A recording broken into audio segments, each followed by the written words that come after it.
This episode of The Young Turks brought to you by Squarespace. Go to squarespace.com/TYT and get a 2-week trial for free. Rick Snyder got elected governor of Michigan, promising to be moderate. In fact, there were some liberal commentators who were saying, hey, Snyder, not so bad. He's an interesting guy, etc. And, of course, as soon as he got in, he pulled a Walker, and he's, in fact, going above Walker in many different ways here.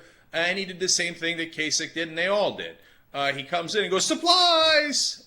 I've got massive corporate tax cuts and massive, not only spending cuts, but tax increases on you, okay? So, two different things that are happening in Michigan that are disastrous. First of all, he has decided that he's going to cut business taxes by 86%. You didn't hear that wrong. 86%.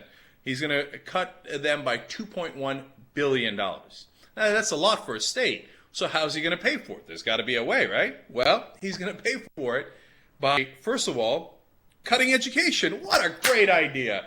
Local school districts will be cut 8 to 10%. So your kids don't get an education, but those corporations got tax cuts. You should be thrilled. He's also going to reduce credit for seniors. Okay, so the kids get hurt, the seniors get hurt. But here's my favorite.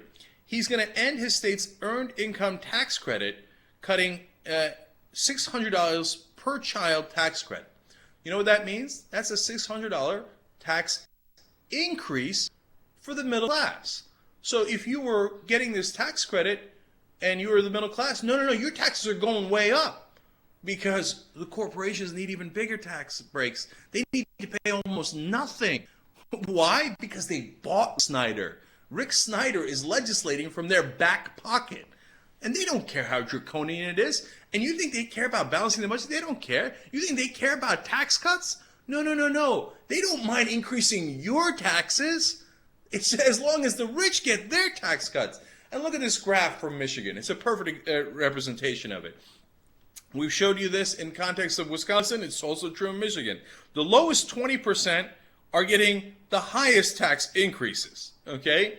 The top 1% are getting the lowest. And you see it goes down almost evenly. There's at the fourth 20%, there's a slight tick up. But this goes to show you, and this is also true in Florida as well, that the poorest people are getting the biggest tax increase, and the richest people are paying the smallest amount. Shared pain, shared sacrifice, my ass. No, it's your sacrifice so that the rich get richer. Now, if you think that's bad, wait till you get a little of the second part of Michigan, what's happening in Michigan. He has decided to pass what is being called a financial martial law. Now, that sounds pretty tough, right? And it is. Not just tough as in like, oh, he's getting tough. Tough as in ridiculous. As in it doesn't make any sense. Draconian. But it's not just that the spending cuts are draconian. If he's governor and he gets it passed through the state house and senate, etc., and he wants to do it on a state level, okay, all right, look, we're going to disagree and we're going to fight over that, but that's within the normal bounds of what happens in the legislative process. This is different.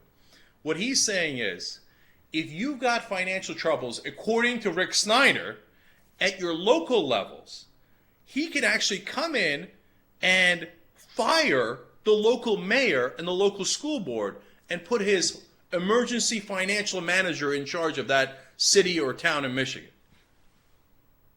What is he, Vladimir Putin?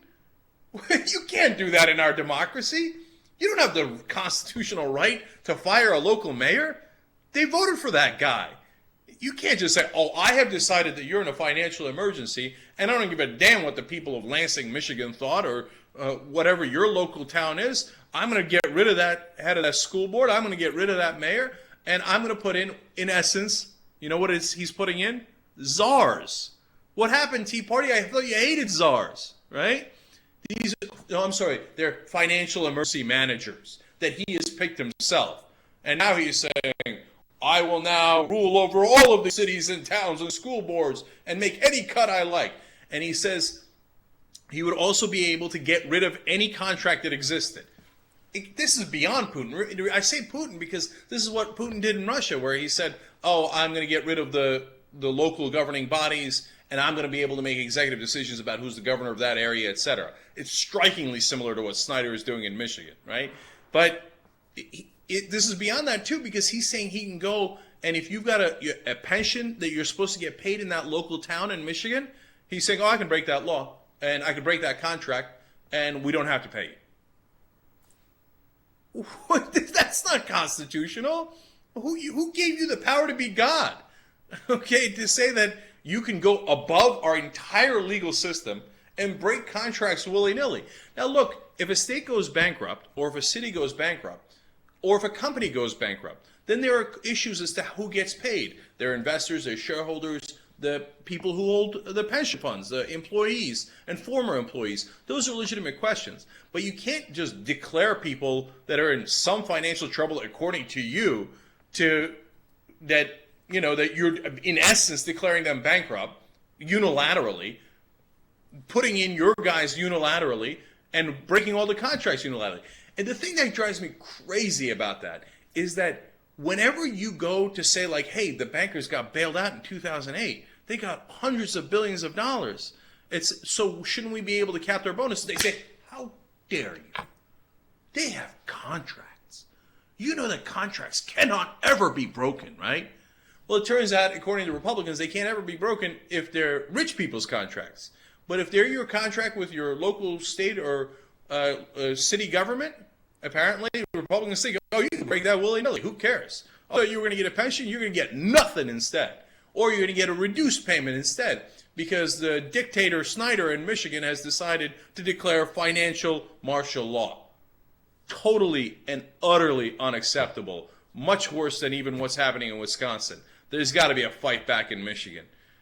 I know a guy from Michigan, a guy named Michael Moore. He might be kind of interested in that. He has spoken out on it, and there needs to be the protest cavalry needs to arrive in Michigan big time.